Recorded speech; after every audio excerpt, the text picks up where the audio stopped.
Hey everybody, welcome back to the 30 Minutes of Fame podcast. This is technically our first episode of season 2, and I'm here with a dude that I crossed paths with just as I was starting this out a year ago. This is Scott J. Reid. I don't know, remember if people that have watched my earlier episodes have seen this episode was sponsored by SJR Music and Media Company, and we had some good times there for a little while. We're going to be working again, maybe in the future again, but Oh yeah, absolutely, brother. Scott and I crossed paths because of my In the Heart of the Forest book again. Another person I met through that. I put a post on a podcaster's page and we reached out to each other and talked about these projects we have going. And here we are. Finally, me and Scott get to sit down on an episode. Welcome to my little show, man. It's I'm about very grateful to be here, man. Thank you so much. It has taken some time to get here, but I'm grateful to be here finally, man. Thank hey, you. so last episode was episode 67. We did these crazy dances. This is technically 68, but I'm resetting the seasons because you know what? I just make my own rules. Someone's like, oh, you post too much. Oh, well, no, I don't have any rules. So here we are, season 2. Um, how long you been playing music, man? Where did this all start for you? And Well, it's going to sound cliche, but it started in church, like so many people, right? You start singing and then you get that musical feeling. But I have a pretty musical family on both sides. Both of my uncles on my mom's side both sang harmonica. Very artistic, visual artists. Way more than musical artists, but they can play. On my dad's side, even my father sang. There's lots of musical talent on that side. They're East Coasters, so you know how it is down there. Everybody plays. And I'm grateful that I had all those opportunities. And even church and going to a Catholic school really cultivated my ability to project and my ability to sing. So it just carried on into high school, and I was in a really cool band in high school. We started writing music at 15, and we started writing some really good music at that tender age. And that kind of went all the way through my 20s, and I joined my real big band that I released music with. I think around 23 or 24. Guys were older than me, but same thing. Always been a songwriter, always making stuff up. Long before I played an instrument, I was writing poetry and singing stuff a cappella. So I picked a string instrument up when I was 15, but I was playing horns for a while before that. So that's my true love. I like horns. I like trumpet, trombone, valved instruments like that. I play a lot of it. I play a lot of those instruments. Anyway, sorry, go ahead. though the trombone, you just reminded me. Speaking of church, my parents are ministers. Oh And wow! of course, they made me go to band camp, and the first instrument I ever played before the guitar was a trombone. Oh, so cool. So I got in trouble because I taught everyone in my cabin how to play "Heaven's on Fire" by Kiss on the trombone Ah, that's so cool. at a Christian camp. Oh my goodness, that is actually super cool. So that being Of course, you got in trouble, but okay, that's I super did, cool. but it was worth it. Absolutely, on trombone too. That's Yeah, unbelievable. man, I should post that on TikTok. "Heaven's on Fire" on a trombone. If I can learn I would that, love to see that. that's a million view video right there. Oh, absolutely, it is. I'm not alone. Someone's gonna do it and get the million views. You know Yeah, that. well, After someone's they gonna see watch this and be like, "Oh, I gotta go rent the trombone." that's right. It's gonna Never mind happen. that Dave guy. Screw him. No, it won't. It won't be me. I have to admit. But it's a really good idea. It is a good idea. Good job, man. What was the first song you learned on guitar? Oh, so funny that you would ask me that because I teach a lot of other people music, and I always start with the basics. Learn 4 or 5 chords, first position. So the first, actually just a.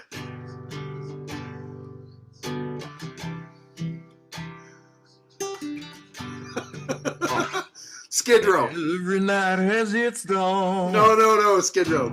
Woke up to the sound of pouring rain.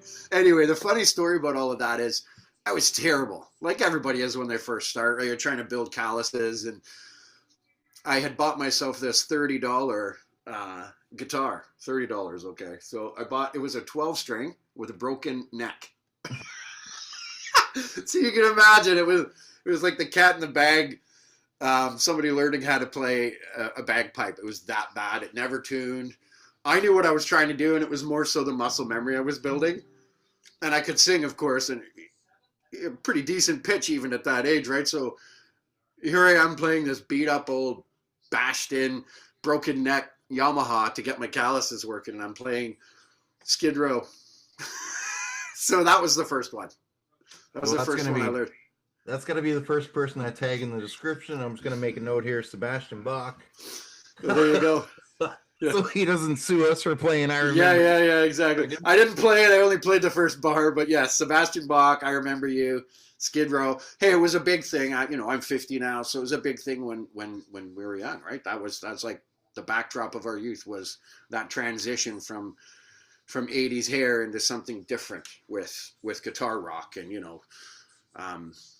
More Than Words came out all at that same kind of time, right? So somebody trying to learn how to play acoustic at that point, there was all of these beautiful songs to choose from.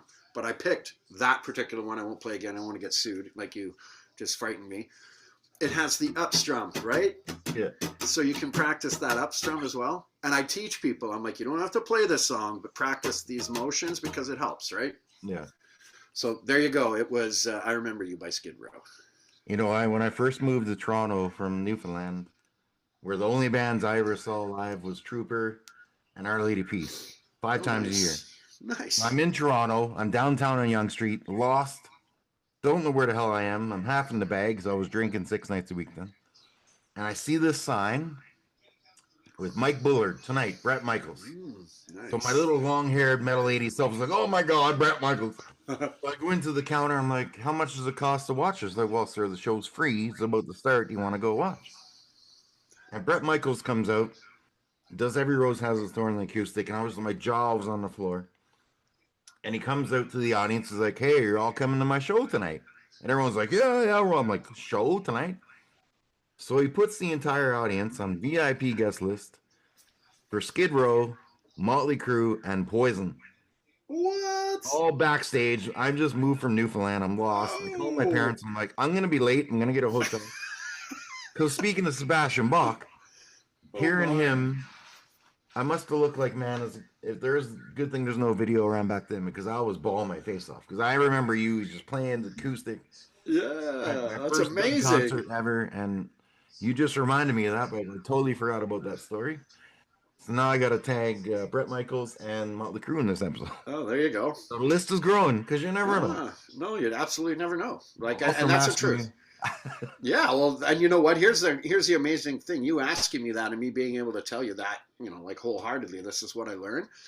They had a big impact on everybody at that point. But to be able to go to an event like you just told me, like, what a story to share. And I just triggered that by you asking me that question. Now, there was lots that came after that because that's what we do, right? We start learning everyone else's songs, and that's where our own craft comes from. And it's that's the argument that we're having right now. People who are supporting AI created music, they're like, oh, but you did it. I'm like, I'm one person with one brain. I do not have the gigabyte power to process like that. So it is not a fair comparison. I can't scour the internet in seconds and then learn from what I just. So that argument about AI being the same as a real person learning, unfortunately, I can't stand for it. Yeah. We're in a very strange place for art in general when it comes to generative AI. So we just need to be careful that we don't allow AI to supplant what we're doing. It can function in addition to, but not as well as. Like, it cannot be in the same group. It has to have its own lane. It's going to travel way faster than us. It's like an express lane. Put the AI in the express lane. Allow people who are creating with it to feel like they're creating with it, which they are. Be very transparent about it. And you know what? I think we as organic creators can live with that. The problem is it's being manipulated at a point right now it's moving far too fast for us to actually be able to tell consistently. People will say, my ears tell me that's AI. Well, guess what? That could be just somebody using every bell and whistle they have in Pro Tools. You're not going to really know the difference in 6 months. I'm sorry. No matter how great your ears are, because it's learning from itself constantly. We can never do that. But you and I both probably know that song, and it's back in the back of our brain. We can't learn from it. We can't recreate it at will. Yeah. To sound like something similar with his tones. But AI, I think, has its place in art. It's just not alongside you and I. It's in its own lane. Well, you know what's That's funny? I wrote a rap song about because my parents are ministers. I was going to church till I was 15. Then I disappeared for 25 years after all my stabbing and stuff happened. And then I came back and I was supposed to speak at this conference. I didn't end up doing for other reasons, but I wrote a rap song and I can't rap. I'd sound like, the Irish Rovers had a hangover. Nobody wants to hear a newfie rapper right now. So I used AI. I wanted to hear what these words would sound like from like an angry sounding rap song. So then one of my guests I had on, I don't know if you saw him. His name is White Lie. He's a big guy, just amazing rapper. I sent him the lyrics. I sent him the AI version of the song, and he's gonna perform a version of that song. So that's freaking cool.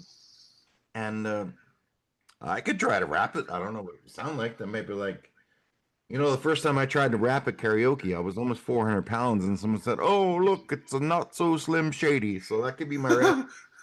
Not so slim shady. I love it. Nice. Very nice. But yeah, you got some pretty special projects I've been following, and ever since we started talking, and I'm just waiting to get you on here to play some of it, and here we I are. really appreciate that, man. And I'm Um, grateful it's you. I've had lots of invites to go lots of other places and play stuff, but all roads led us here, man. We've had a pretty good year of intersecting a few times this year. Obviously, we got involved with sponsorship over this year while you were in transition, rebranding. We very much look forward to working with you. That was never a question. Um, so yes, we will be definitely closer aligned in the new year for sure. As I'm able to advance these things, the company's able to spread out and do more things. You know what I mean? So that's where funny we are. story. Sorry, go ahead. The reason that it changed, it was the On Some podcast, Yep. and then it was a combination of I found another On Some podcast on Spotify. I'm like, I can't have that. What if? Yeah, I noticed it. Or I they did notice stopped. it a while. Yeah. They stopped for 4 years, but then I'm like, okay, so I can't afford Zoom now to have these hour-long meetings. So Zoom gives you a 40-minute meeting. So I'm like, well, what can I do in 30 minutes? I'm like, boom, I 30 love it, minutes of man. fame. It's actually Got a pretty pretty nice clever. I Christmas love it. bonus, and I renewed Zoom, so we can talk for 30 hours if we want to. But so my episodes are now going to be a minimum of 30 minutes. If they go longer, that'll be the 60 minutes of fame. Yeah. No, but listen, 30 minutes gives you the ability to edit it to 30 minutes, It which does. is perfect, which is perfect. And if someone's got a low attention span, they can play it on 2 times speed, and then it's a 30. I don't know how my songs would sound at double time, but not these ones anyway. So So I do. Sorry, go ahead. You have a song called Trouble. This Yep. shows are about mental health and recovery Yep. and shit, and just people. Everyone's got a mental health story. It doesn't matter. I had a lady on here that was just playing the harp in my last episode, and it sounded so beautiful. But I've had so many people reach out to me and say, "Hey, you know what?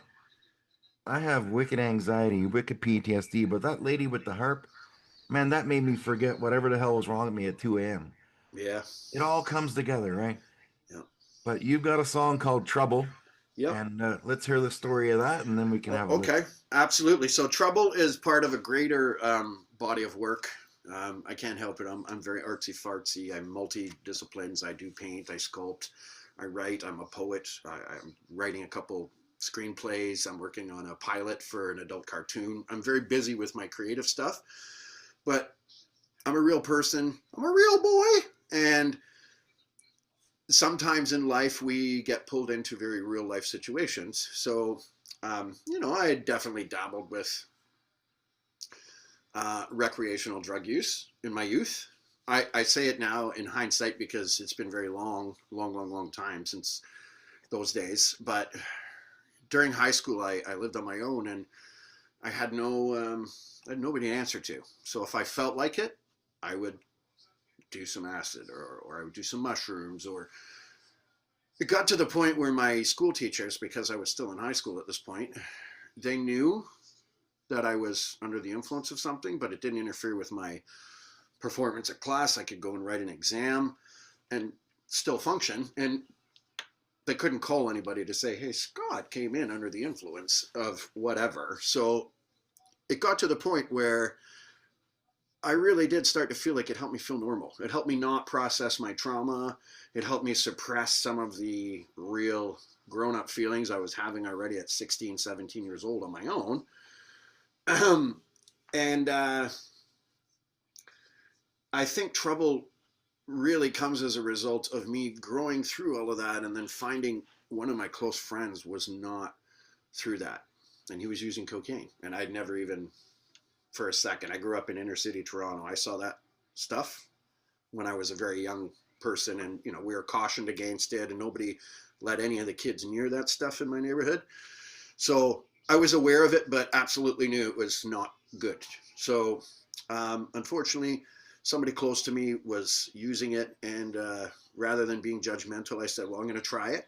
And then we're both going to get it out of this. So I went in to get him out. I'm grateful I did because I saved my friend's life. I really did. But in the midst of all that, I got to understand what it was that really took him. And cocaine is it's a very powerful drug. Some people that are watching this will have used it. Others will be, you know, totally appalled to hear of it. But it is something that has been used recreationally for a long time. It's less normalized now than it actually was 2 decades ago. So that's a positive, right? We have other concerns going on, different drugs that are causing terrible, terrible problems in society globally. But cocaine is still present. And so this is written from my perspective about the carelessness and the recklessness that comes along with an addiction. And it sort of equates, it's written from the perspective of somebody being seduced by somebody letting something in and letting their guard down so that they can be seduced. So really it's written sort of I like to write my metaphoric expression usually has double entendre, sometimes even triple entendre. So there's layers built into the poetry. It's written from the perspective of a succubus entering your life. So metaphorically, cocaine in this position is disguised as a woman. So, and her name is Trouble. So that's that song. It's a one of about 20 songs I've written for something called the Continuity Collection, which is basically an anthology, my songs that I've written about my experiences, things I've witnessed over my 50 years. Very special. Lots of different elements. It's leaning more so toward blues, jazz, country, sort of folk rock elements. So I do write in a lot of different genres, but that seems to be what's coming forth. A lot of acoustic piano, acoustic guitar, piano. There will be some horns for sure. But Trouble is something I plan on releasing pretty early in 2026. And again, I mean, we talk about releasing.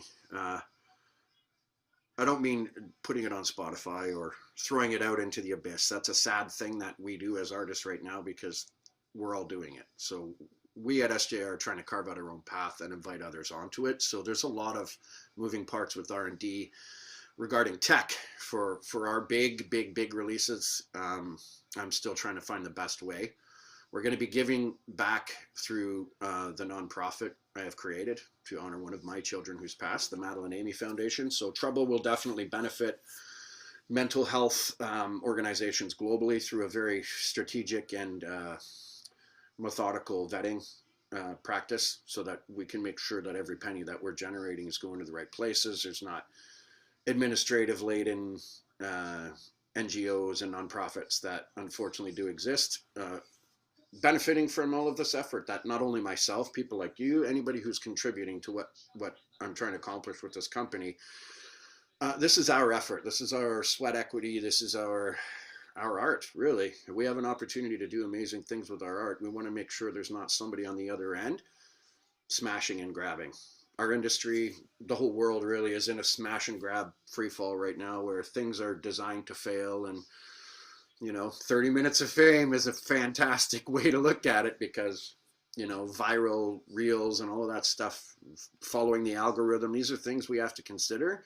Marketing ourselves, we're just trying to find a little niche where we can get off of the feedlot that big tech wants us on right now. So that's a work in progress, but through the process, I will be releasing little snippets. Trouble, I'm recording with a good friend of mine, Toronto-based producer. You know what? We all have our stories, and this is my story about my big addiction with cocaine and what it felt like to get free of it, and what it was like while I was in it. So I'm Awesome. gonna play that for you. Is that cool? Let's go. Perfect. All right, Trouble.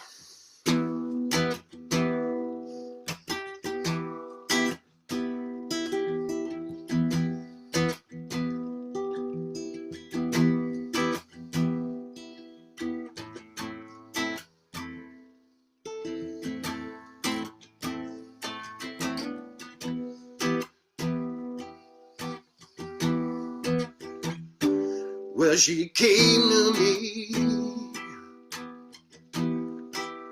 just about every night. I thought it was a dream till I felt her bite. Well, she didn't quite draw blood, but she left a mark on me. I can see the next day.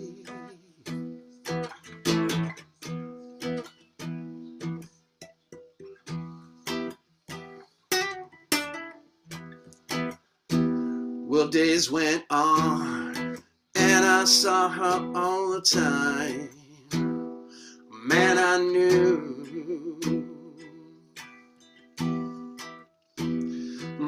I could tell by her eyes she wasn't sleeping too good. I didn't try to get away, I just stayed up all night. She wanted to play, so I played for a while. Now I know I was playing around with trouble. Yeah, she's trouble.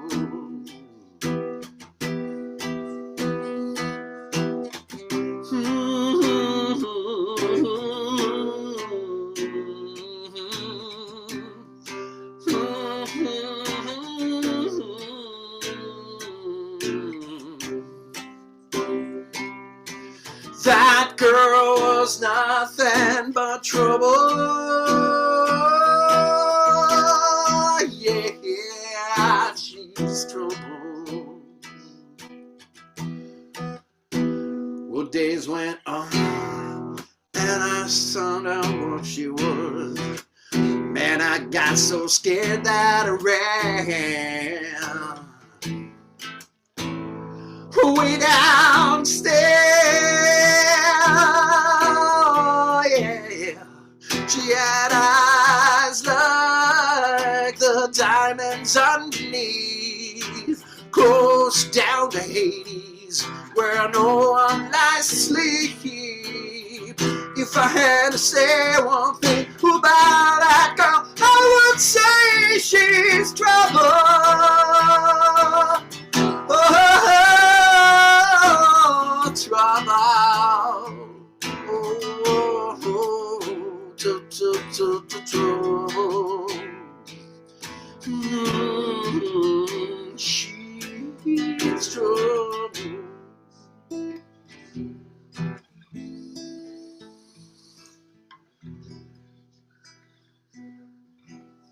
All right, there you go. Oh, yeah. Oh, yeah. Thank God I got away from it, but you know, like, it took a while for me to write that. I wrote that in 2016, and you know, it was a good 12 years after that experience that you know, it came in my life, and I'm grateful I got out. It took a bit of time. I managed to get some other people out with me, which was even more incredible. But you know, I don't need kudos. I don't need accolades. What I need is you know, another breath, another day, and just to show gratitude that I got through that. Some people don't. I saw it destroy a whole bunch of other people during that time frame. So it can do that. It can grip you. It can tell you how beautiful it is. It can show you how beautiful it is, and it can still take everything from you. So You know what, man? I had a 28-year relationship with your lady Trouble there, but well, there you go. it was Crown Royal and it was pitchers of beer. Yep. Same And things, man. Same demons. 3 years See, I haven't been drunk since my 47th birthday. I just turned 50 in August. But I've had 5 beer in 3 years. And it used to be an escape, but I can go out now. Like me and my girlfriend went out 2 nights ago. I had 1 beer and then we sang some karaoke and then we went home. Yep. So, I mean, it's not like someone says, oh, you shouldn't call yourself sober. Well, like, you know what? I am, and I got no one to impress.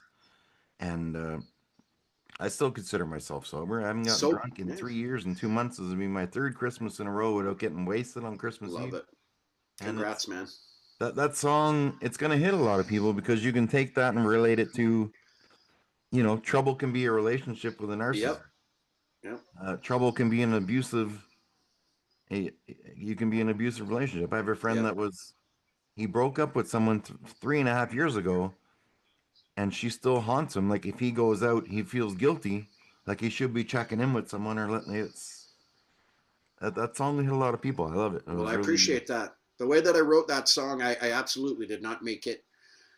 I try to do this all the time. When I tell a story, I try to make my stories relatable in a way that, although they're mine stories seen through my perspective, they're human stories.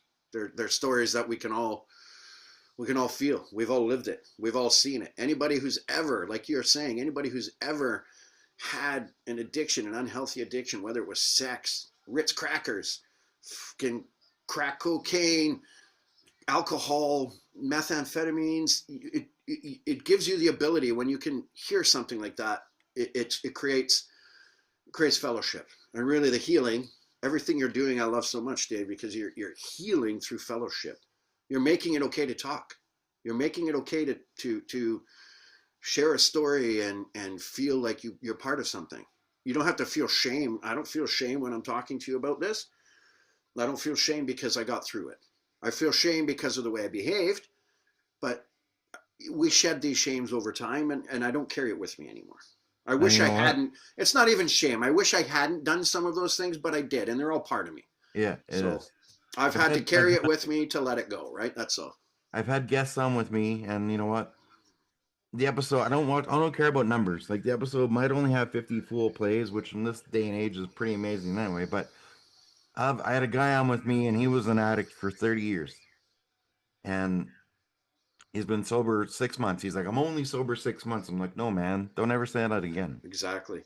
Because it's about making it through one day to the next sunrise every day. And he said, you know what? It felt so good just to talk about that.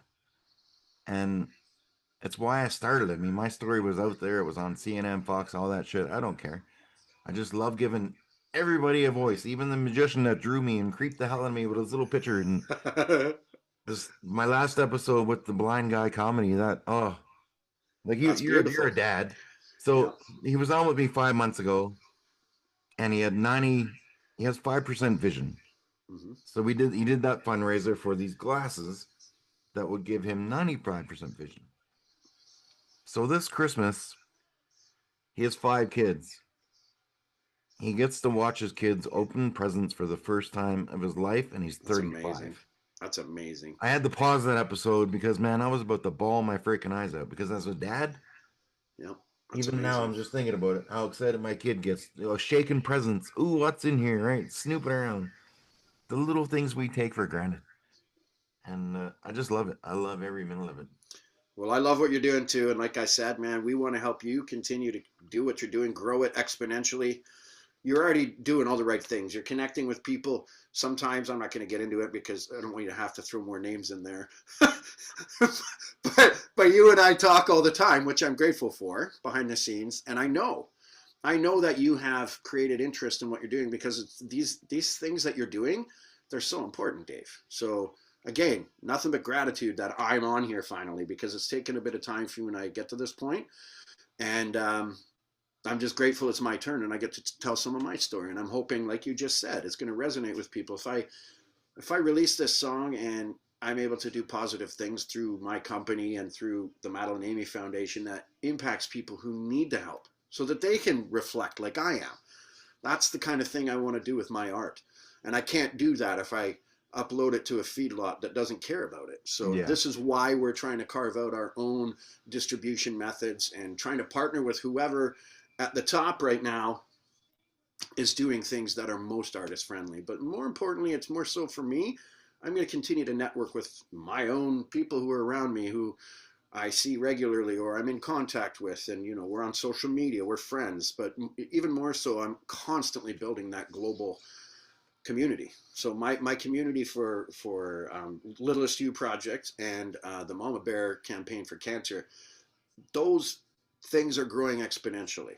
I think I mentioned to you off camera that we have now decided we're going to incorporate sign language into our official videos for even more inclusivity. This it's not a random idea that I just thought up. This is me wanting to take part in something beautiful I already seeing taking place. A lot of concerts are being interpreted. People are going to concerts now to feel the music, even if they can't hear the words. They can see it in the language they speak, which in our in this case here in Canada is ASL. So our number one priorities are finding an ASL interpreter from Canada. I'd very much like to continue to build things within Canada, but I can only do so much about that. We are a global network of artists, so the doors are not closed on anybody. But at the same time, I'm still looking in my networks to find those people who are right here in Canada to help me with these interpretations for Littlest You and for Momma Bear specifically. Now, So because sorry, just let me finish that that's thought okay. because it's at the top of my head right now.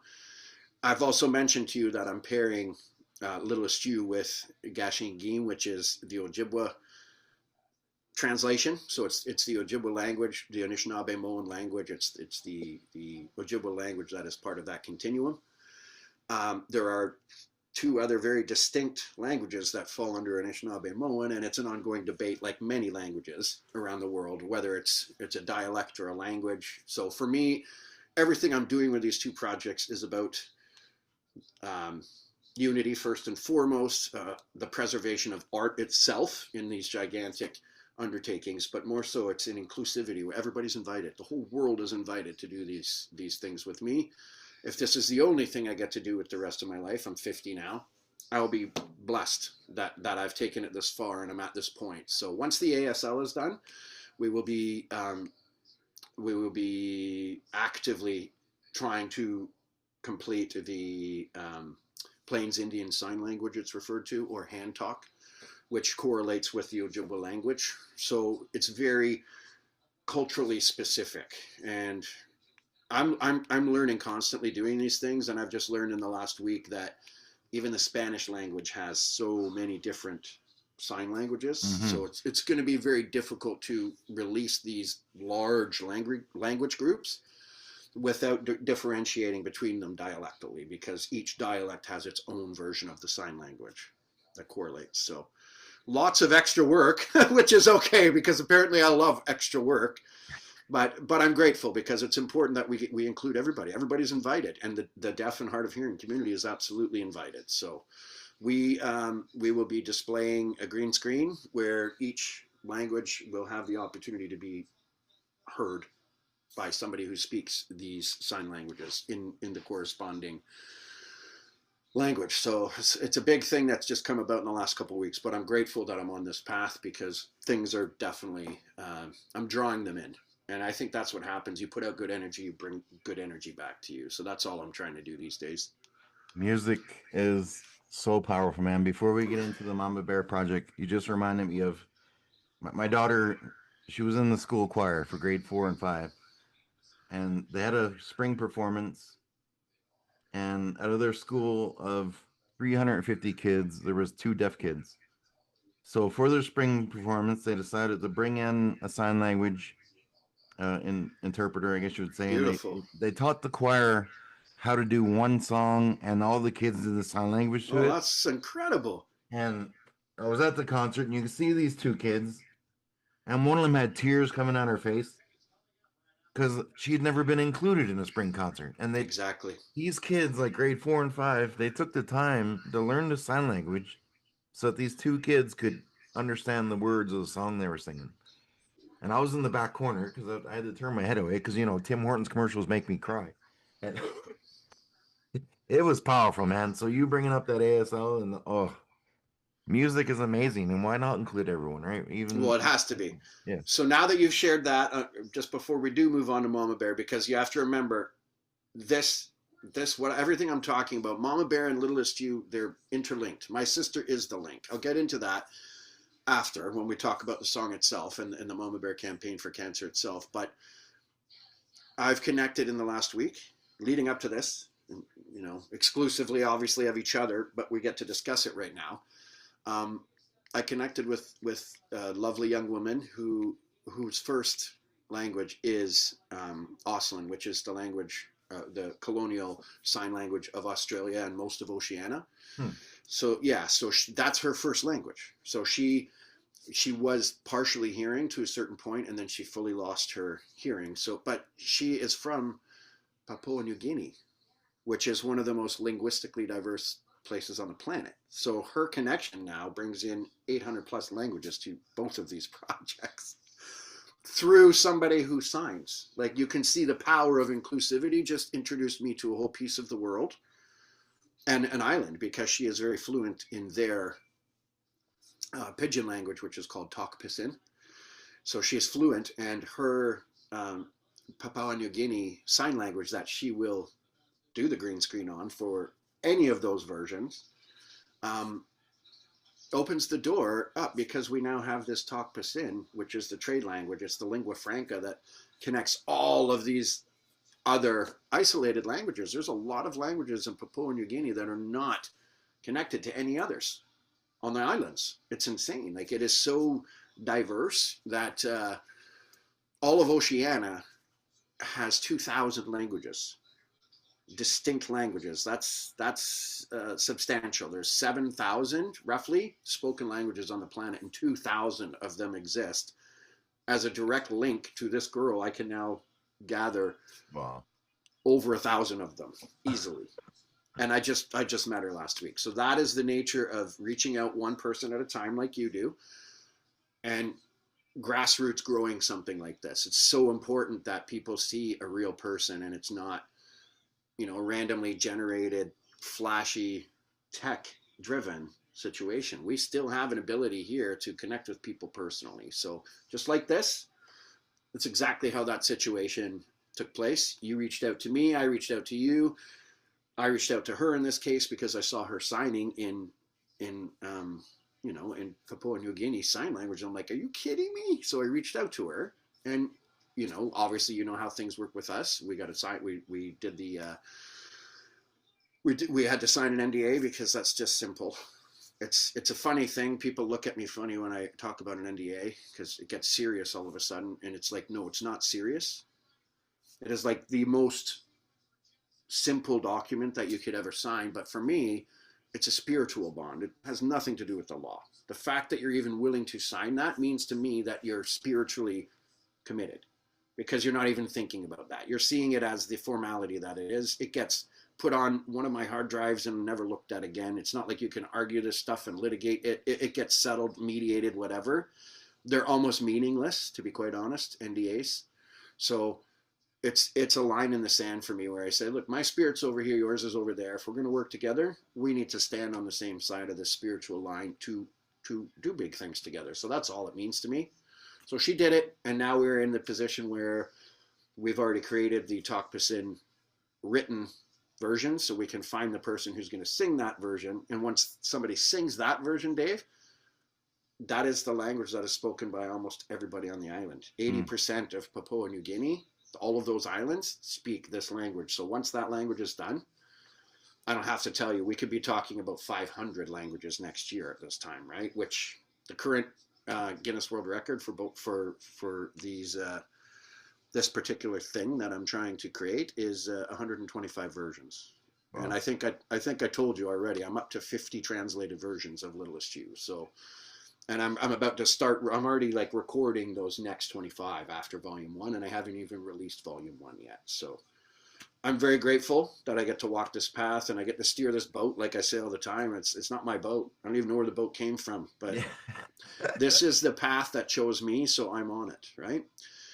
I think I mentioned to you in our conversations too, I had a pretty serious work accident shortly after my daughter's passing, and I fell 2 stories on my face. So every day I'm grateful that I'm here, and I'm still chasing some symptoms, right, and making sure they're not anything overly nefarious.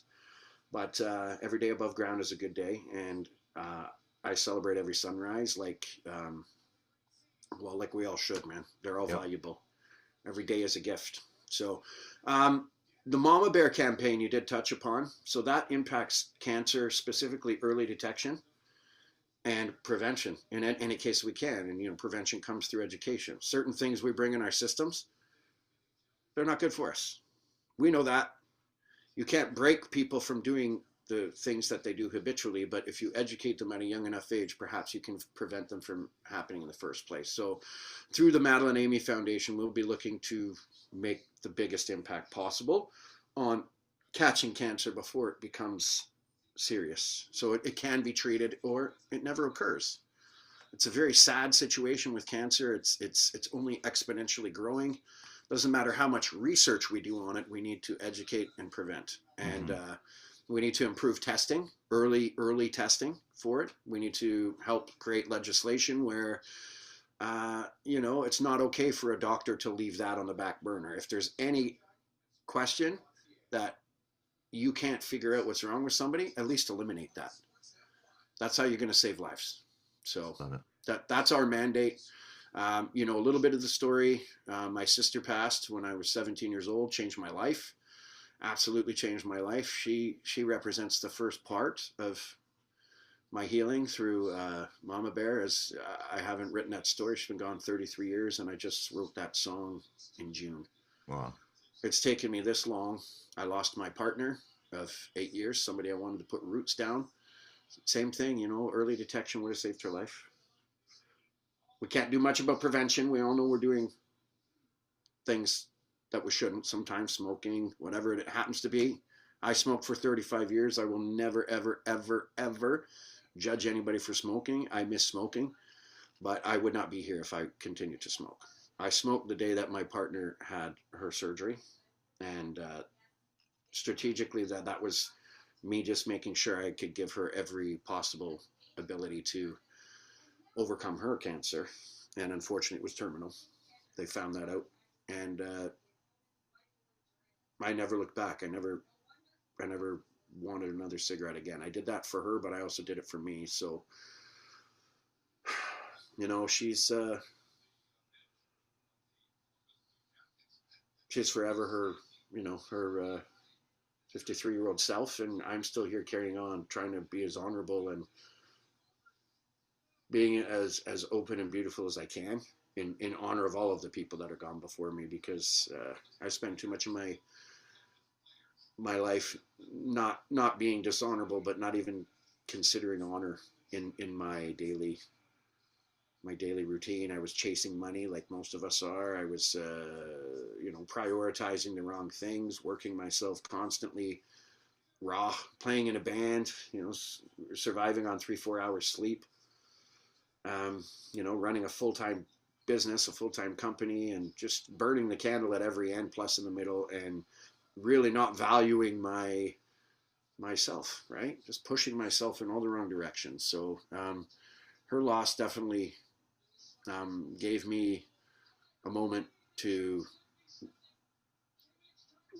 reflect. I mean, I told her when I found out she was passing during our last even conversations, I told her I would continue. I'd do my best. I'd live my best. I'd try to find a way to be my best. At that moment, I wasn't singing. I barely quit smoking. I could barely talk. I was talking like this, and I had lost my voice. I had no calluses on my hands. I wasn't writing music. I was so detached from this person that I'm supposed to be that I think even getting back to this person has given some of the honor that I promised her I would live with. So I'm just going to keep on this path, keep living for these people that unfortunately they leave before us. Our turn will come at some point, but for now, you and I are still here. We're still blessed, and we're doing amazing things. Selflessly, I have to say that. This is a very, very selfless thing that you're doing, and it's a very selfless things that I'm doing, because that's what it's going to take. Mm-hmm. People have to do selfless things in order for all of us to heal. So we're getting there. I have a lot of faith in humanity, and I see glimmers of hope even through all the divisiveness we see. I see glimmers of hope in humanity is shining through. So we're going to get through this. Our kids are going to be okay. Their kids are going to be okay, but we have to stay on the path we're on. There has to be you and me and so many more, hundreds of millions of people who want the same things for tomorrow's children, tomorrow's people, and all of these children globally, for us to make an impact. But I think we can do it. So these projects are definitely about that. They're about uniting people through art, and my effort is the currency. So I'm the director of global operations, which means everything comes through me. My directors, every little attribute of the company has to come through me. So I've taken that on. I always will hold that title. I always will work my fullest ability to facilitate all of that, and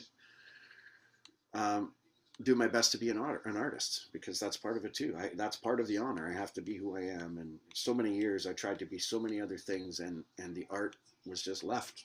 I was left aside. But I'm back, and you know what? I'm doing my very best to do things like this with Trouble and impact people who are maybe still going through it or just barely got through it, and they're in that judgmental stage where they hate themselves because things are clear again. And you've probably experienced this. I definitely experienced it. When clarity hits, that's when reality hits, and when reality hits, that's when the feelings hit again, because you're not suppressing them with whatever addiction it is, right? So without further ado, you should let me play Momma Bear, which is already being translated, as I told you, into Anishinaabemowin.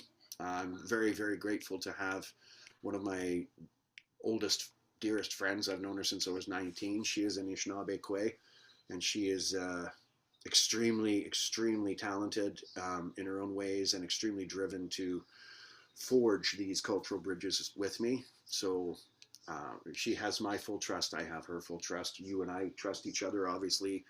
And I'm very grateful to have her guiding me, but that is her native language. So that is our first step, is making sure that we also get Momma Bear translated into Anishinaabemowin, which is happening right now. So I'm very excited about that. I love it. So we're going to listen to Momma Bear, and then we're going to talk about your final project. And then I got one stupid question for you after, and then we'll... Oh, that's all right. You can ask 5 stupid questions, man. You've waited a long time to have me on here. I'm sure there's a stockpile. Okay, so I've played around with a whole bunch of arrangements on this. I did write it on piano. So it's up in the air how I'm going to finally record it on guitar, but I am working on that. I played a little bit in the studio with my friend Derek when I was down there. And he's not wrong. I have to let go of these songs. I really do, especially these last two, Momma Bear and Littlest You. But this is part of letting go. Sharing like this, Dave, is letting go. So I appreciate, once again, being able to come onto your show and finally get here and have this sort of relaxed environment to play these songs. And it's not all just about me playing, which is where the real emotion comes. So if I happen to get some emotional vibes going through these last two, just know it's coming from that place that it'll never end. Every time I play this song, I'm going to feel it. So I'm going to play Momma Bear the way that I have it arranged currently, and I kind of like it. So here you go, Momma Bear, from the Momma Bear Campaign for Cancer.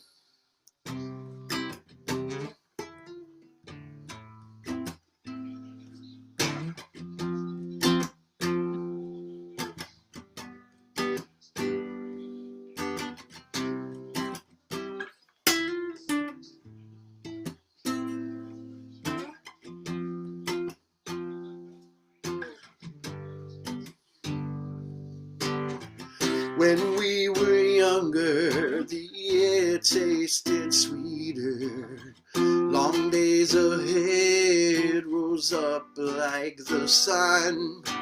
Time was our friend, so far from the end. Sang songs of adventure as we chased down fun. We laughed until our sides might burst open wide.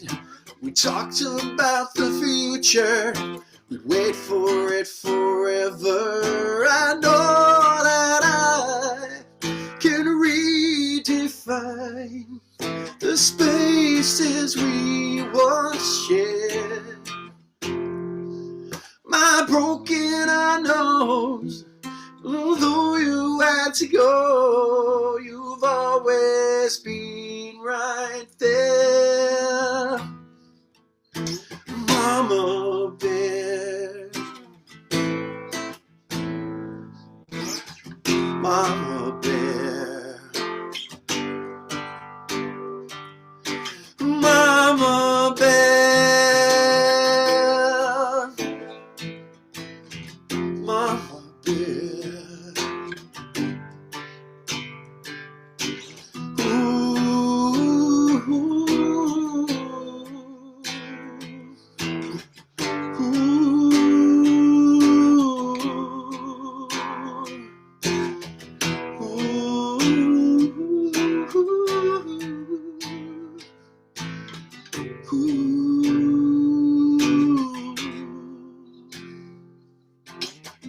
when we were younger, the air tasted sweeter. Long days ahead rose up like the sun. Time was a friend, so far from the end. Sang songs of adventure as we chased down fun. We laughed until our sides might burst open wide. We talked about the future, wait for it forever. I know that I can redefine the spaces we once shared. My broken eye knows, although you had to go, you'll always be right there. Momma Bear, Momma Bear, Momma Bear,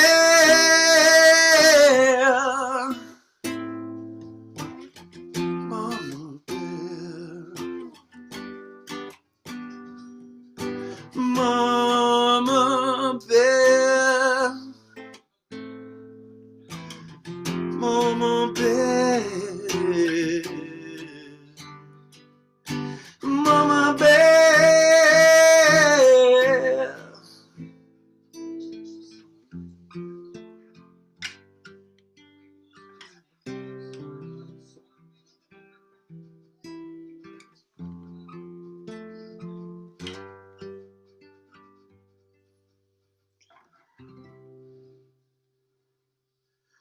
Yes, yes, Thank sir. you. Thank you. Man, I don't know one person that's not been affected by cancer some way. That song, oh, I just lost my cousin 2 months ago, and we're about almost the same age. You know, really close friends. I've got like 50, 60 cousins. My dad had 15 brothers and sisters, so I got cousins all over the country. Wow. Me and this guy were like this, and it was so funny. He was big in the wrestling, and last Saturday after John Cena's last match, I went to message him, right? I'm like, oh man, I got to see what he thought of that. And then I'm like, wait, he's not here. And you never know when your time is up. Would just be. My girlfriend has shown me in this past few months, I've been doing something every day.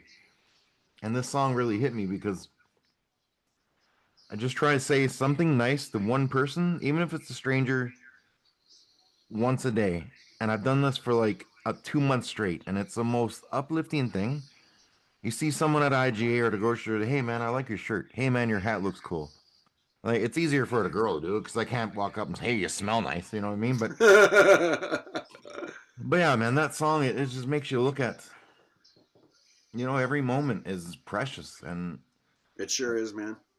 you never know when your time is up. And that song, I think it's gonna hit a lot of people, man. It really, uh, So it's a little different, obviously, hearing it on acoustic by itself, stripped down like that. It's a piano song. It was recorded at my friend's studio in Toronto, well, in Richmond Hill, but it was recorded on a 13-foot Bechstein piano. It has big sound, big vibes to it. I have a live cello that I recorded for it. My friend Jeff is playing unbelievable saxophone, alto saxophone on it. So I will add a little bit of nice little finger picked classical just to supplement all that, but it's not a guitar song, it's a piano song. So I'm glad you felt it, because I've never performed it up until this moment. I've never really performed it Well, there you my go, ladies and outside. gentlemen. Our first 30 minutes of fame exclusive. That's right. So, I've never performed it. I've played it a couple times, and I when I was in the UK, I was in the UK in the fall. I played a variation of it, but it was so stiff because I wasn't even thinking about the guitar at that point. I was thinking about the vocal. So I performed a variation of that, but this arrangement that I've come up with especially that A minor, it just drops you right in that. yeah. So I like it. I like the arrangement. I love it. So this song we're building up to have a gigantic choir. So you heard me hint at it a little bit in the bridge. These last two songs, I'm going to tell you, death, unfortunately, is a part of life. And it cripples us and it tears people away, like you're talking about your cousin. It takes people who we love. It takes, in one fell swoop, it takes a piece of our future. Not only our past and our present, but it takes a piece of our future, because there's so much hope. There's so much connection tied up with these big losses that we're left. A little piece of us is empty, right? So I was alluding to the fact earlier, this song in particular, that it's double-sided. The first verse is me singing, reflecting on spending time with my sister when she was looking out for me. She was my Momma Bear in many ways. In that capacity, my mom was a single mom working lots, and I was with my sister. She was 5 years older than me, so I tagged along everywhere. And she was my Momma Bear, and losing her crippled me. But you can hear it in the lyrics, even though it's subtle. The first verse says, "You've always been right there," and that's me reaching this point and going, like, I had the guilt, and I had survivor's guilt. I had all kinds of bad things tied up in losing my sister, because she was a good kid and I wasn't. I was not a terrible kid, but I definitely was not the good kid. And she was just such a pure heart and pure soul, and I went through stuff. We all go through stuff, and I went through stuff for a long time. So the bridge signifies me acknowledging her death. Just like Littlest You, the bridge in Littlest You signifies me acknowledging Madilyn's death. We have to do that. That's a part of grief. Acceptance is a part of grief. It's a part of healing through any mental health, and it's a part of healing through addictions. You have to accept it. You have to look at the truth. You cannot survive anything without the truth. So the same can be said on a very national level right now. We need to speak truths. We need to stop hiding behind opinions, and we need to speak truth to each other. And that's how we as a country are going to survive what's coming in the next 20 years, is by looking at each other and remembering we're neighbors, first and foremost. So the other half of Momma Bear, after this big choir comes in, my collaborator, who, as crazy as it sounds, is my vocal music teacher from grade 9. So life is very strange. We lost a friend. I lost a friend of mine earlier this year, and we saw each other at his memorial. And I had been trying to connect with her for a year, just much like you, feeling that connection and not really understanding it fully, but needing to stay connected, like you and I have. I try to listen to those things now, certainly since losing my partner, and absolutely, coming to terms with all of the death, and realizing my time's going to come. So my own mortality is also right in front of me every day. So that's why I'm always filled with gratitude. But she's going to sing the female vocal on behalf of my niece, who lost her mom, Wow. her grandchildren, who she never got to meet, my fiance's children, who she left behind, her grandchildren that she's never going to meet. So it's a duet. Wow. I've never recorded a duet. I've written a few, but I've never recorded one like this. Like we're getting ready. We're doing the arrangements now. So I know I'm rambling a little bit, but this is important. So okay. she is a key holder for a church. Yeah. That church is where my sister had her funeral. I haven't been in there. I haven't been in there since I was 17 years old, and I was in there on Tuesday. We're Oh, Sunday now. I was in there on Tuesday singing Momma Bear in that church, taking back that piece that 17-year-old me left there when I carried my sister out. wow. So all of this healing is happening now. So there's more than enough healing for everybody. And you're right. This is something that's supposed to heal people. It's supposed to allow people to feel like they're part of something, that they're not alone. That's what I'm doing with all of this art is I'm trying to make people feel like they're not alone, because the world's not, it's not allowing people to live to their potential right now. There's a lot of suppression of thoughts. There's a lot of addictions at play. There's a lot of stress, financial, whatever the stresses are. There's a lot of homelessness. I'm writing a song about that. You and I can talk about that another time. I try and open my eyes and see what's happening and use my skills and my art, and certainly this company that I had no intentions of ever putting together, a corporation, but I incorporated because corporations have abilities. And, if you're going to try and do really good things, you have to be able to use the same things that the villains are using. So I basically have created a corporation so that I have the same capabilities that others do. And I can maybe lead by example and say, hey, there is a way to do that and this. And, maybe destigmatize. People don't like corporations right now for good reason. But, Mm. there's a lot of power legally that comes with being a corporation. So if I can influence even a couple in my industry to look at things just a little bit differently and collaborate rather than compete, then, like, I've done my part. That's really what I want to do. I want to make sure that for your child and mine and their grandkids and, generations from now, I want to make sure that my breaths matter. I don't know how many more I have left, and I know how many I wasted. So, you know, there were all lessons that led me here, but at the same time, I know I could have definitely been learning different lessons. And now that I'm here, I want to share my art. I want to find a new lane where art can exist and last through this generative AI surge that is definitely happening right now. We're Mm. in it. We're in it. We're in it. We need to proactively accept that there's no repackaging it. We just have to make sure it ends up in its own lane right now. And then we've done everything we can. Organic art like this can still exist as well as that. It just can't exist in the same lane because there'll be accidents constantly.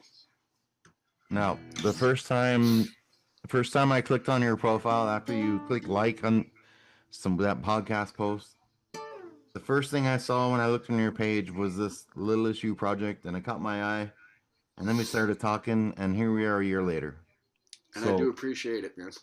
I know a little bit of it, but my listeners from wherever that they don't know anything about this Littlest You Okay. Project. So we're gonna Okay. close off with this, and I'll just let you say whatever you need to say about it, and then we're gonna play Thanks, that brother. song.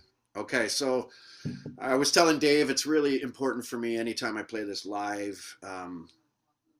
I don't overthink it. I was just in the studio with my friend Derek for 4 hours. And like a smart guy, I'm like, I've been playing it on classical. I'll play it on classical. It's going to run smooth. We can work on the arrangement on the fly. I'm not worried about it. I won't overthink it because I'm not singing it.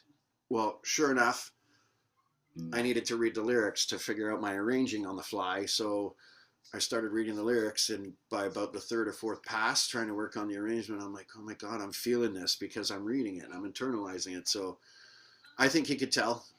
And, he calmed me down a couple times because he's a fantastic producer, but he's also a really good guy. And he's a good egg, but he's also, he's got a good spiritual texture to him as well. He understands the importance of being in the moment and grounding yourself and taking the breaths and everything that we all should do. So he had me calm myself a couple times to restart it. I changed guitars. I'm grateful he's got a million freaking guitars. I feel like he's got 50 plus guitars anyway for in his studio. So I was playing Wilbur, his classical, which he of course named after Willie Nelson. Nice little Spanish guitar, and I played Wilbur at first to play Littlest You because I thought sounds really nice on the classical. I'll just play it. Needless to say, I spent a couple hours really processing the emotions about what comes next with this song because I've already produced it. I'm not re-recording any other parts of it. It's beautiful. It's a little jazzy, little ditty. It's transitioned from folk rock, which is the way I first demoed it, to world, which is really nice. It has a big beautiful bass on it. My friend George played bass on it. My friend Jeff, once again, with a saxophone, has given it a different texture. I thought it might have been a French horn at first I was hearing in my head until he played it on his alto, and I'm like, wow, you've managed to make it sound like a clarinet, a French horn, a muted trumpet, and an alto sax all in the same song. So I mean, I couldn't have been happier about his impromptu session on it. So I'm pretty pleased. I don't think it needs anything further. It's ready for me to finish. So I'm just I'm in the midst of trying to figure out who's going to finish that off with me, who's going to co-produce that final take, those final takes with me, and get it into a system and actually get it recorded. We're also going to mix it in spatial, like Atmos, for the videos. So the videos will be available in Atmos. Hopefully, if we gain enough attention from these songs, and people start playing them. Because really, I'm hoping that not only do I set Guinness World Records for, songs sung in most languages by one artist or band, which would be Scott Reid featuring my artist in my band. That's how that works. But the most covered. I'm creating lyric sheets that have chord charting right there. Very simplified. Novice players can understand those chords. So it might not be exactly how I'm voicing it, but it can be played in those places. I'm doing this with both songs for that reason, so that even a novice who's hearing the song is like, oh, I want to play that. Well, there you go. There's the lyrics with, in your own language, there's the lyrics with the chords. Please go ahead and cover it. So I'm hoping with all my heart that this song actually sets another Guinness World Record. And I think Yesterday might be the record holder right now by John Lennon. So, or Paul McCartney. The Beatles, I know, but it's a Lennon-McCartney. I get that. Don't get a suit again. Sebastian Bach is already becoming after. Okay, look. Maybe you have to edit out the Beatles on this one. I was trying to actually think if Paul wrote that himself, but I think it's probably a McCartney-Lennon, whatever. Lennon and McCartney. There you go. Two of my biggest influences on the planet. So, yeah, I'm pretty happy. I'm pretty happy with the end result with Littlest You. It's already, like I said, the next volume is already started. The Greek translation has been complete for a while. The girl is going to sing that. She's very likely going to be the female vocalist on the Greek version. So Anishinaabe-Moan is our First Nation, for our first people's language from North America. But, we're always networking, and we're hoping that through some of our connections in Mexico, we can start to gather some indigenous languages from Mexico now that we have a very, very, very stable and well done Spanish version. We can spread out into Latin America, which is fantastic. One of the first versions that was recorded in 2016 was Brazilian Portuguese, so that opens up all of Brazil to indigenous languages. So as you can see, there's amazing things have already been happening, and again, I'm just steering the ship. So we have Mandarin Chinese, which opens up all of China and all of their languages, and it also opens up Taiwan because Mandarin is spoken there as a colonial language. So we anticipate absolutely destroying the Guinness World Record, but we will be adding another distinction. So it could be a whole separate record attempt without generative AI will be the tag, because that'll be very important in 10 years. So these are not easy or cheap things to do, but Momma Bear and Littlest You will be competing against each other for songs sung in the most languages by one artist or band. So I love it. And again, I don't want the acclaim. I tried to do all of this anonymously, but it's not going to work. These are my stories. I got to tell them. I've come to terms with that. It's been a long, hard road of me trying to get everyone else to do it. So I didn't even have to appear because I didn't want to deal with the emotions, and that's the truth of it. So I'm going to play Littlest You. It has been recorded in 25 languages. The most recent one that we completed to finish off Volume 1 was Arabic. So, we have this song in many languages, many, many languages. We're hoping that there's far more First Nations languages from here. I have a Cree friend, I have a Blackfoot friend, both in Alberta, who I'm hoping will help us with those translations and make sure that those languages come in. But we have English, French, Spanish, Portuguese, Dutch, and Danish. So we can pretty much do all of North, Central, and South America with Oh, the. my last guest is his mother is 100% Cree in Alberta. Oh wow, is she So that fluent? could be Yeah, a connection there. that's how JR. it works, man. Yeah, it's everything's a full circle story, man. This whole Absolutely. Well, episode. if you're open to it, I laugh all the time because we're 70s spawn and we grew up here, but the Love Boat was a thing here. The Love Boat, right?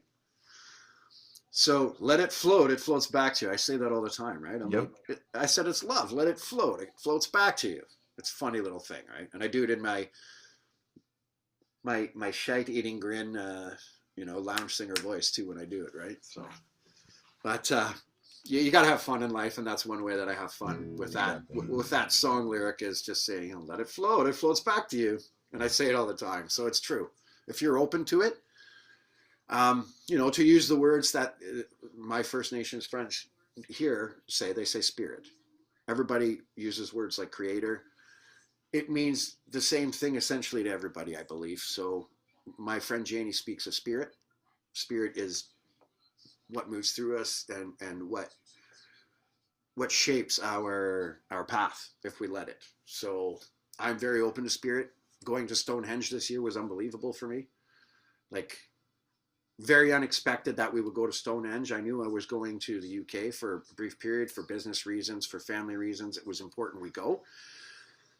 But I did not know, to be quite honest, that I would be going to Stonehenge. I didn't think. I was only there 10 days. I didn't think it was in the cards. I got surprised. We're going. I grounded myself in the grass there. I felt the energy of my own ancestors who are all from the UK. I have, no indigenous ancestry at all. All of my ancestors came here from somewhere else. So I really connected with spirit there in a way that was different than the way that I've always connected with it here. Not because I don't believe spirit talks to all of us here, if you're listening. I just think that going and connecting with the really old bones of my ancestors on that continent in Europe was huge for me. And going to Stonehenge, which some people laugh, they say it's a pile of rocks. Well, yeah, it is a pile of rocks that have been there a really, really long time. And we don't even know why they were put there. But this special day that we're having right now, this solstice feels way different to me because I've actually been to Stonehenge and I understand what happened there today has been happening there for a long time. And some people took that very serious at some point. So I'm very grateful beyond measure to be doing this with you as well, because we've always had a bond, and you know what? It's only going to intensify in 2026, especially like, look at us. This is your first episode, and I'm very grateful it's me. Trust me. I'm gonna have to change my name to the 90 minutes of fame, but hey.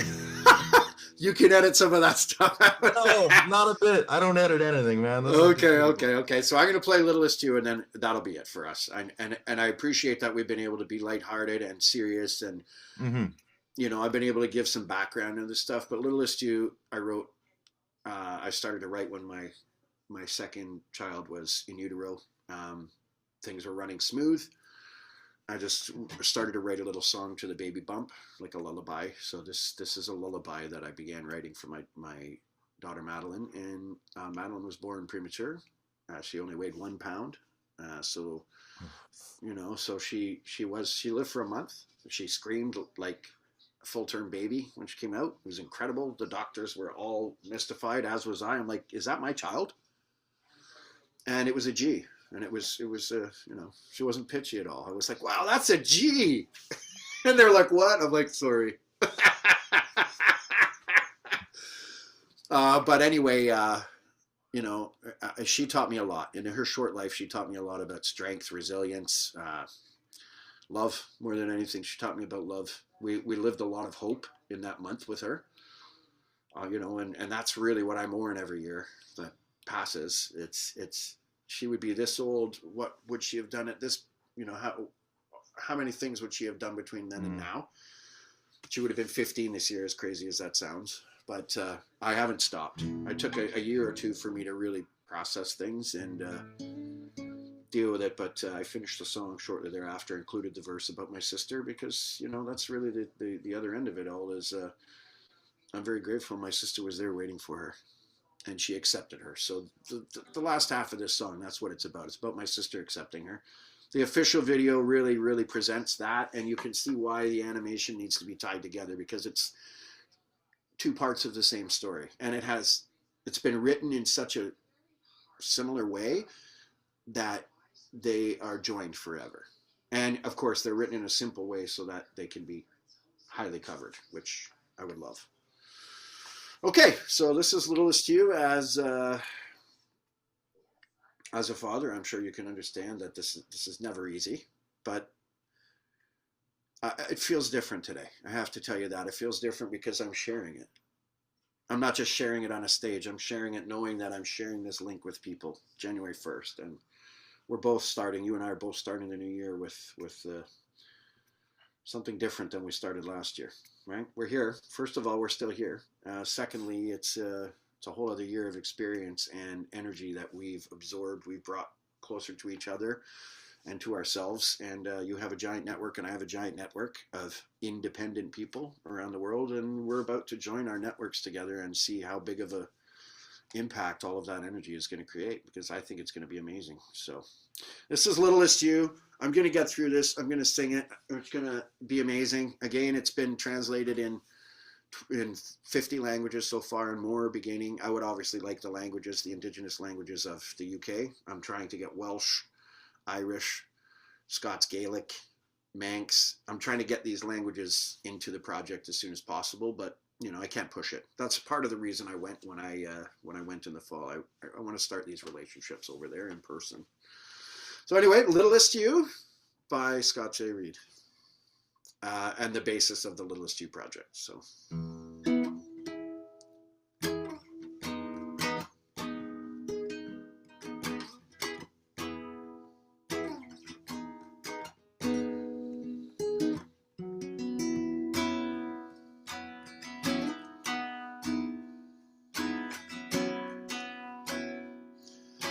We haven't met yet, already we're in love.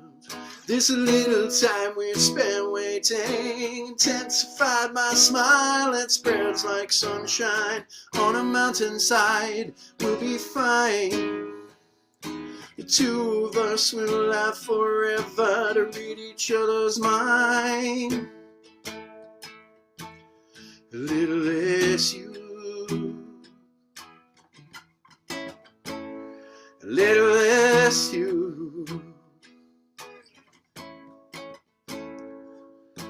Now without much warning, you've been placed into my life, like gentle waves that crash upon a friendly shore at night. All the promises, we will never quit. We will raise our heads and make the best of everything. You are mine for all time. Nobody's mind can change that. No one can cross that line. 'Cause you're beautiful. You've made me so much braver than I was before.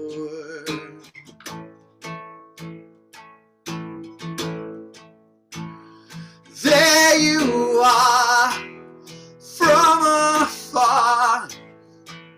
I can't wait till I can hold you and show you all the stars, and I'll watch you grow into beauty so much greater than the world has known.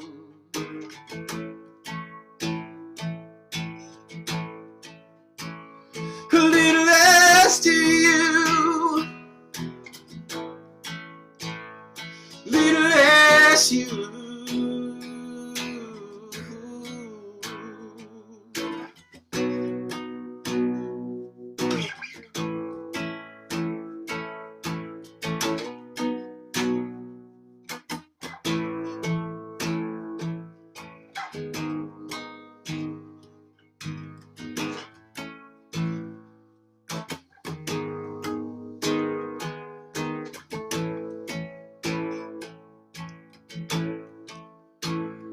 There you are from afar. In my heart I'll always hold you, so watch you grow in my mind, and I will never ever let you go.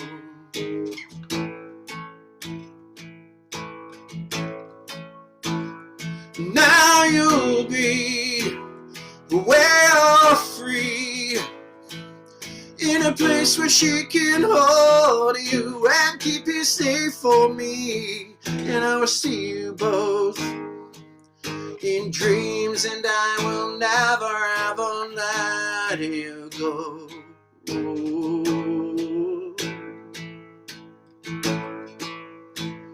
Littlest you, littlest you, littlest you, littlest you.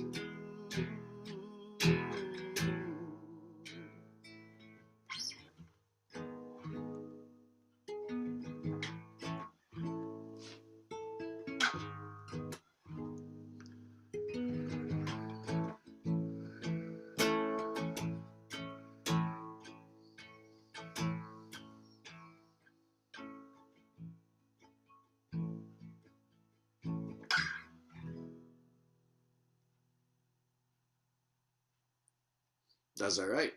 Oh man, you know what? Excuse me. When you're at a concert, I got to see Chris Cornell, his very last. Oh wow, that's amazing. Okay, and it was just him and his guitar, and it was the most real shit I've ever heard in my life. And just listening to you sing that song and knowing you for a year now and knowing the story, and I could see it on your face, I could see it coming through. That was just effing real, man. I don't curse on the show a lot. I don't. I try not to curse. But I have goosebumps right now on places I didn't even know I had places. So I really appreciate that, man. that was powerful, man. That's Thanks for feeling it. Oh, because I've never heard the full song. I've heard the little clips and stuff you sent me, and the arrangements and the music. Yeah, I keep it quiet for sure. Oh, I have to. And you know what? Today might be the 90 minutes of fame, not the 30, but I don't think it's been quite 90, but I hear you. We're over half. I don't know. We're around there. I don't know. We're around there. But that was beautiful, man. That's going to hit a lot of people. And me as a dad, you know, when my daughter was born, I didn't know what was happening, but I heard code orange or some code something, and like 15 people came in the room, and my ex-wife, you know, we're civil. We're raising our kid together and co-parenting, which is the way it should be, not fighting, not using kids as a pawn. But she had to have a blood transfusion, and she had one of the rarest blood types in Canada. Wow. And our close friend, who is technically my daughter's godfather, has the same rarest blood type in Canada and was in the hospital 3 days before and donated. Wow. So they were in there like that with this rarest blood type that's like and it's like, that's incredible. You know, I mean, I know we didn't stay together, but if it wasn't for them, wasn't for that moment, I'd be completely single dad. Yeah. But I had to do that on my own. Yeah. So that song hit me, man. I know my kid's growing like a bean. She's. Yep. But I'll tell you something interesting about that song, and you just playing that. I have a Labrador Shepherd who's the wildest dog in the world, and every night this time she gets wild because she wants to go for a W. Yeah. You were playing that. She sat at the doorway of my little room here, my little studio, and just stared. Huh. And she didn't budge for that whole 3 minutes. That's awesome. And then when you stopped, she went back downstairs into her room. So you almost feel that energy, man. I freaking love that. Oh, I really appreciate it, man. You know what I'm trying to accomplish with this? Yeah. It's not one thing. It's a whole onion it's a whole patch of onions, man. There's so many layers to it. It's language. It's language preservation. It's language rejuvenation for some of these indigenous cultures that colonial languages have suppressed. It's inviting in ASL people to take part in this. It's empowering youth with art to take part, like the animators and the people drawing stills and all of this. I'm trying to invite as much youth as I can into this because I'm not doing it for me. You're not doing this for you. We're doing this because it needs to be done. That's it. It's not a me, you, or them thing. It's all of us, and that's really what I'm trying to accomplish with this art that I'm releasing. Is it's art for everybody. Feel it, take it as your own. Like feel it, and help me through my foundation, my Madilyn Amy Foundation, in my daughter's honor. Help me help people. There's so many people around the world need help. And yeah, there's charities people can donate privately and leave your camera at home. Well, I tried to leave myself at home creating this project and have others do it in my stead because I did not want that stigma attached to it. Like I've heard it so many times to this day, like, how can you sing about your daughter's death? I'm like, how can I not? I need to let go of it. I really do need to let go of it, and I need to let it out this year coming. I need to let go. I know that. I can't hold her back anymore. She needs to fly. I feel it every day now. She needs to go fly. She needs to soar. Her spirit needs to soar now. I can't hold it like she's with me still. I can't. She's not. You know what, man? So, I wrote a song. My grandmother had dementia and Alzheimer's for 14 years.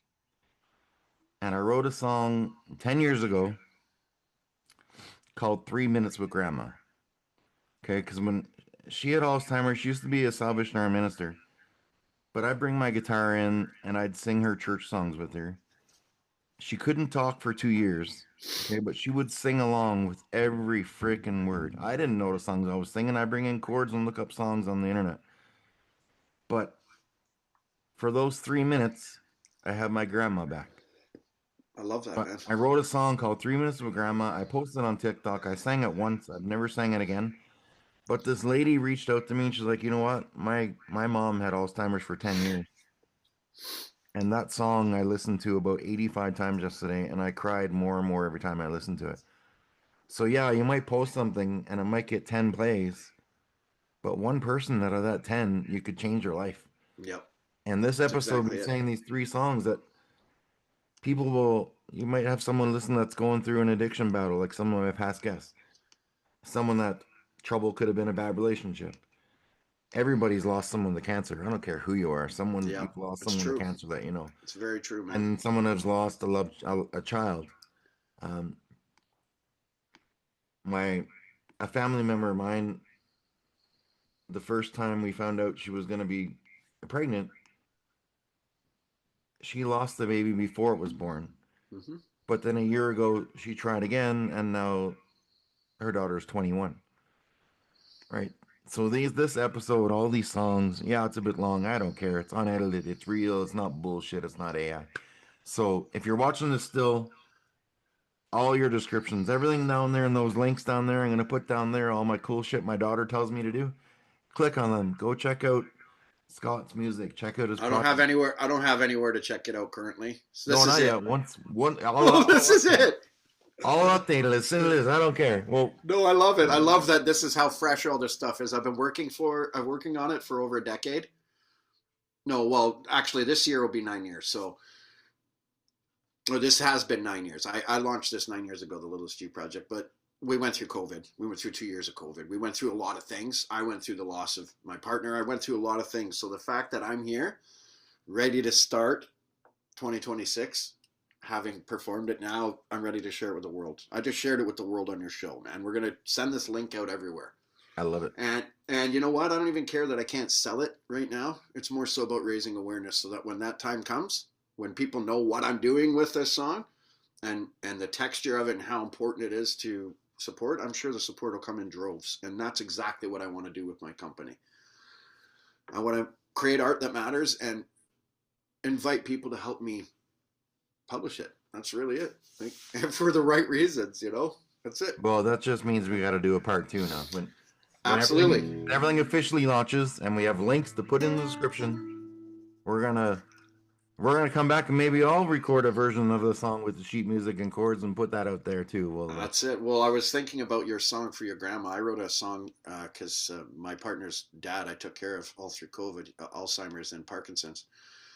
And I watched him drifting away, and I wrote a song in reflection of that called "You're Still Here." So I could see your song and my song ending up on vinyl that SJR publishes to do good things for Alzheimer's and I love it. dementia patients. Yeah, that's what I want to do with art. So right there, you just heard it. You just heard it. The world heard it. Let's possibly going to happen. Man, if I had like one of those cool air horn noises, I'd make it right. But all right, man, I got one more question. One more question for you, and then we'll get out of here. I know you've watched some of my episodes, but this is my way of finding out if you watch right to the end, because I've had some really heavy episodes, and this is my icebreaker that I ask at the end of every show just for a laugh. But here we go, man. A 100-meter pigeon carrying contest. How many pigeons could you have in your arms at the start of the walk and have in your arms at the end of 100 meters? How many pigeons could I have in my arms at the end of a 100-meter dash? You can walk Basically. 100-meter. I can walk 100-meter. I don't think I'd have any left, honestly. Well, that ties you for last place with Leslie Horton from Global News, who wouldn't even answer the question because she has a phobia of pigeons. Because she what? She doesn't like them? She has a phobia of pigeons and Canada geese. No, see, for me, I would want to let them free because they'd be wiggling. They'd be like, what are you doing? I have wings. Can I please fly? Maybe they'd follow me for the 100 meters. I don't know, but I'd feel bad holding them in. I have no problem with pigeons at all. So there you go. I'm tied for last. It's okay. There you go. Hey. Well, thanks for coming on with me, man. Oh, I appreciate it all, man. And you know what? I look forward to finally meeting in person. You're not that far away. You're only a couple provinces away, which, you know, in Canada, it takes you 2 days to drive a couple provinces, but well, my family does live in Pickering and Ajax. So there you go. See, we're we're trying to set ourselves up our home base in downtown Toronto. So I'm actively working on the SJR headquarters in downtown, and we'll have suites for out-of-towners if everything goes well. So there we go. Yeah, so you'll be able to hang out, you know, spend the night and record all at the same time. That's my objective. So okay. So fingers crossed on that. Seeing as we have no links in the description, if you're watching this, hit that share button. Yes, share the poop out of it. Share the poop out of it, please. Share it on your TikTok, your Google, your MySpace. Oh, MySpace? I don't know. It still exists, I think, but I don't think they've updated it in a while. All right, everybody. If you're out there going through anything, just reach out for someone for help. Get through that next minute. Get to that next sunrise. And leave a comment here if those songs affected you in any way. If you want to share your own story, just connect with us and we'll talk to anybody. And this has been a great episode. I don't know how long it is. I don't care, but it was amazing. And you'll figure it out when you look at it after. I will. I'll let you know. Okay, thanks so much. And I look forward to sharing the poop out of it myself once it's ready to go in the new year. So, all right, man. Awesome. Thanks so much, Dave. Take care, everyone. Just be nice. Say something nice to somebody today. Wherever they are. Whatever it is, just don't tell someone they you know, just be appropriate, but just say something. Yes. Yeah, don't be creepy. All right.